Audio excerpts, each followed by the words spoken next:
Not everyone who counsels cares. Historical texts suggest that Ahithophel worked alongside and counseled David for nearly 2 decades. However, when Absalom, David's son, decided to take over his father's throne, Ahithophel saw his opportunity.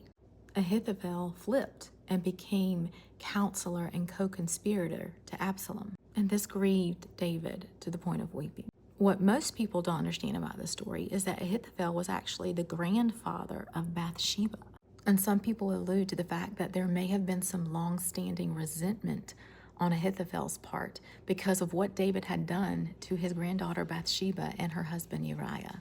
For nearly 2 decades, he showed support. For nearly 2 decades, he counseled. For nearly 2 decades, he bowed his time until one single moment an opportunity presented himself to flip on David. And this shows you how deeply some people will go to conceal their cover when they have a front row seat to their enemy's table. Some people will wait patiently for the right opportunity. In fact, Ahithophel's advice to Absalom was to attack David when he was weak and weary, which is not something a long-standing friend would do, but actually a long-concealed enemy would. Listen, the Bible tells us that the counsel of the wicked are deceitful, and that word deceitful can translate into crafty or subtle, which sometimes doesn't always expose evil intent.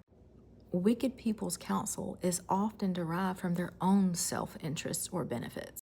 The reality is some people will counsel you just to be close to you so they can seize their opportunity in the moment to harm you when given the chance, just like Ahithophel did with David. Some people will choose to counsel you to bring ruin into your life from long-standing resentment that you didn't even know was in theirs, just like Ahithophel did to David. Some people will counsel you to get you to do what is beneficial for them, which is exactly what Ahithophel was doing to Absalom. Moral of the story is be careful who you let speak into your ear. Not everyone close is cohesive. Not everyone clever is wise. Not everyone who's friendly is loyal.